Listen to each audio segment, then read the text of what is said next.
Assalamualaikum warahmatullahi wabarakatuh. Selamat berjumpa kembali anak-anakku sekalian di materi pelajaran sejarah, dan pada hari ini kita masuk ke bab berikutnya, yaitu tentang proses munculnya reformasi dan jatuhnya pemerintahan Orde Baru. Kompetensi dasar yang ingin kita capai pada kesempatan kali ini, setelah mempelajari pokok bahasan ini, kompetensi yang ingin diharapkan adalah peserta didik mampu menganalisis proses jatuhnya pemerintahan Orde Baru dan bisa juga menganalisis terjadinya reformasi.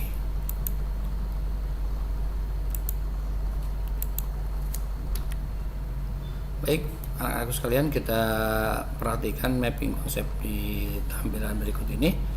Jadi, proses lahirnya reformasi dan jatuhnya Orde Baru tidak terlepas dari beberapa poin. Yang pertama, kita pahami dulu tentang penyebab munculnya tuntutan reformasi atau sebab-sebab munculnya tuntutan reformasi. Jadi yang perlu kita pahami, ada beberapa bagian yang perlu kita bahasai. Yang pertama, bahwa munculnya tuntutan reformasi tidak lepas dari perlunya ada regenerasi kepemimpinan nasional.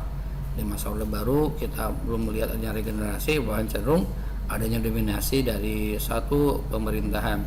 Yang kedua, terjadinya penyelewengan nilai-nilai Pancasila dan Undang-Undang Dasar 1945.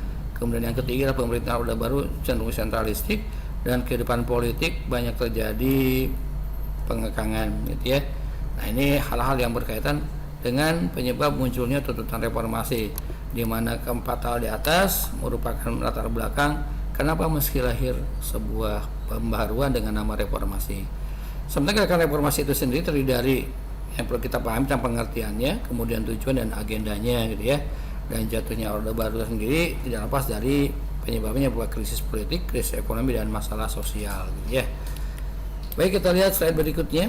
Nah, ini kalau kita perhatikan, ini beberapa bagian yang kita bisa lihat proses di mana terjadi demonstrasi besar-besaran di tahun 1998, dan pada tanggal 21 Mei 1998 akhirnya Pak Soeharto sebagai presiden mengundurkan diri, dan kemudian kekuasaannya atau kursi jabatan presidennya dilimpahkan kepada wakil presiden, yaitu B.J. Habibie, gitu ya. Baik, kita lihat berikutnya yang kita ingin pahami terlebih dahulu tentang pengertian dari reformasi itu sendiri, gitu ya. Jadi kalau kita perhatikan di sini muncul kata-kata yang disebut dengan perubahan radikal untuk perbaikan dalam suatu masyarakat atau negara. Jadi secara tatanan bahasa dari Kamus Bahasa Indonesia, reformasi adalah sebuah perubahan radikal untuk perbaikan. Kemudian juga bisa kita lihat pengertian dari Kamus Bahasa Indonesia bahwa reformasi itu sendiri adalah pembaharuan radikal untuk perbaikan bidang sosial, politik ataupun agama, gitu ya. Artinya secara tatanan bahasa, baik itu menurut yang namanya Kamus Bahasa Indonesia juga menurut yang namanya Kamus Besar, dua-duanya menjelaskan bahwa reformasi adalah merupakan sebuah pembaharuan, sebuah perubahan yang bersifat radikal, gitu ya. Nah, kesimpulannya berarti bahwa reformasi itu sendiri adalah perubahan tatanan perilaku kehidupan lama dengan tatanan kehidupan yang baru, dan secara hukum menuju ke arah perbaikan. Artinya bahwa reformasi itu sendiri ingin memperbaharui keadaan politik pada masa sebelumnya kepada keadaan yang lebih baik dibandingkan dengan masa-masa yang telah terjadi di masa pemerintahan sebelumnya. Nah, bagaimanakah proses munculnya reformasi? Tentunya tidak lepas dari keadaan yang berlangsung pada masa Orde Baru atau pada masa pemerintah Orde Baru. Di antaranya yang pertama, bahwa pada era tersebut adanya ketidakadilan di bidang perekonomian dan hukum selama periode kurang lebih 32 tahun. Jadi kalau kita ingat, Orde Baru dimulai di Super Semar 1966, kemudian berakhir pada tanggal 21 Mei 1998, berarti kurang lebih 32 tahun.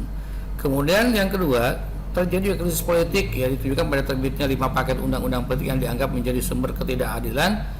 Di antara Undang-Undang Nomor 1 tahun 85, Undang-Undang Nomor 8, Undang-Undang Nomor 2, Nomor 3, Nomor 5, dan Nomor 8, di mana kelima undang-undang ini kecenderungan ada merupakan bentuk upaya untuk bisa melanggengkan kekuasaan dan bisa berlangsungnya bentuk kekuasaan pemerintahan kurang lebih selama 32 tahun.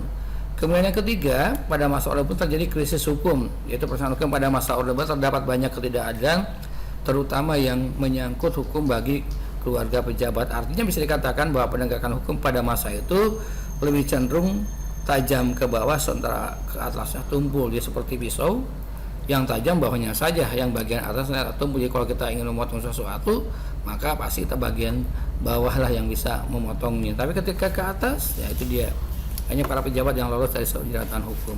Kemudian yang keempat adalah krisis ekonomi. Krisis ekonomi itu sendiri penyebabnya tidak lepas dari adanya keberadaan bahwa Indonesia memiliki utang luar negeri gitu ya.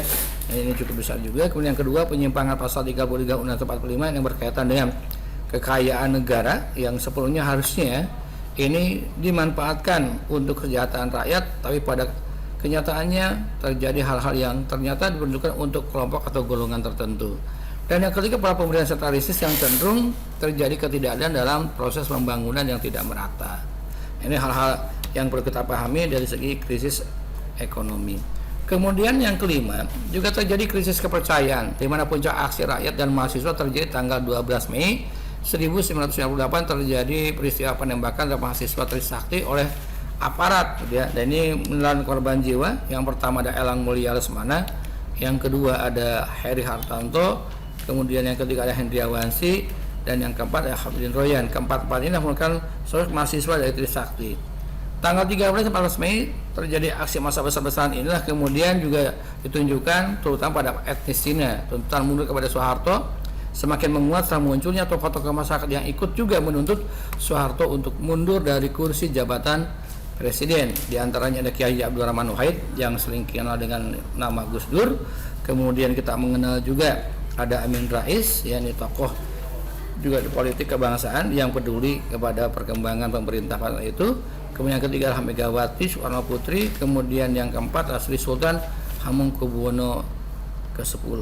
Nah, keempat tokoh ini merupakan tokoh-tokoh yang nanti kita kenal dengan tokoh deklarasi Ciganjur, dan mereka nanti kita ingat merupakan tokoh juga mencoba memberikan solusi pembaharuan atau perubahan ketika terjadi proses demonstrasi besar-besaran tersebut. Dan kita ingat pada tanggal 21 Mei 1998 Soeharto kemudian menyerahkan kekuasaannya kepada Baharudin Yusuf Habibie yang waktu itu menjabat sebagai wakil presiden. Nah, inilah sosok yang kita kenal dengan tokoh deklarasi Ciganjur. Yang ini kita kenal dengan Gus Dur atau Kiai Abdul Rahman Wahid. Yang ini adalah Amin Rais. Yang ini adalah Ibu Megawati Soekarno Putri. Ini adalah Sri Sultan Hamengkubuwono yang ke-10. Nah, kemudian apa yang diberikan ya oleh masyarakat yang dipelopori oleh kalangan mahasiswa dan akademisi dalam mewujudkan reformasi, maka muncullah beberapa agenda yang menjadi agenda yang harus ditegakkan dan harus dilaksanakan pada masa reformasi. Yang pertama adalah agendanya itu adil Soeharto dan kroni-kroninya. Kemudian yang kedua adalah amandemen Undang-Undang 1945 terutama berkaitan dengan masa jabatan presiden, karena dulu dalam undang-undang tidak tertera adanya pembatasan. Setelah diamandemen maka setiap periode untuk kepemimpinan keberadaan presiden dibatasi sampai dengan 2 periode. Artinya ketika sudah masuk ketiga periode itu tidak bisa lagi untuk mencalonkan sebagai calon presiden, cukup 2 periode saja. Periode ketiga itu untuk calon yang baru atau calon pasangan yang punya keinginan juga ingin mampu mengembangkan dan membangun bangsa Indonesia ini. Jadi hingga sekarang dari mulai presiden, gubernur sampai dengan pimpinan tingkat bawah dibatasi dengan 2 periode saja. Kemudian tujuan yang ketiga adalah ingin menghapus di fungsi ABRI pada saat itu. Fungsi ABRI ditempatkan sebagai fungsi pertahanan keamanan dan juga fungsi sosial. Jadi ada 75 kursi yang disimpan di anggota dewan. Nah, oleh agenda reformasi ini dihapuskan, dikembalikan kepada fungsi masing-masing. Jadi ABRI terpecah kembali, ada TNI, ada Polri, dan dengan fungsi bagian dari tupoksinya masing-masing. Kemudian tuntutan tentang adanya otonomi daerah yang seluas-luasnya ini merupakan jawaban adanya proses sentralisasi pembangunan dan juga supremasi hukum sebagai bentuk yang namanya realisasi terhadap proses ketidakadilan dalam penegakan hukum.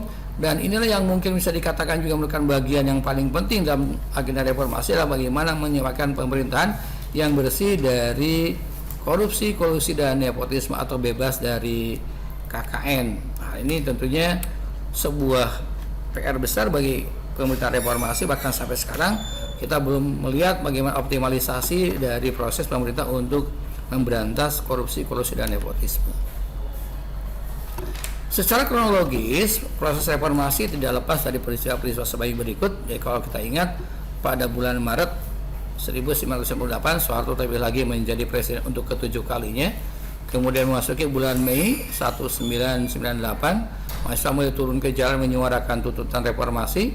Kemudian 12 Mei 1998 terjadi tragedi Trisakti yang menewaskan munculnya sosok-sosok mahasiswa yang menjadi korban. Dan saat itu ada Elang Mulia Lesmana, Heri Hartanto, Hendriawan Lesmana, dan Habibin Royan. Kemudian tanggal 13 dan 14 Mei 1998 kerusuhan massal di Jakarta dan kota-kota lain. Kemudian tanggal 19 Mei 1998 mahasiswa menduduki gedung DPR MPR. Dan tanggal 20 Mei Presiden membentuk Komite Reformasi namun tidak bisa menjadi solusi.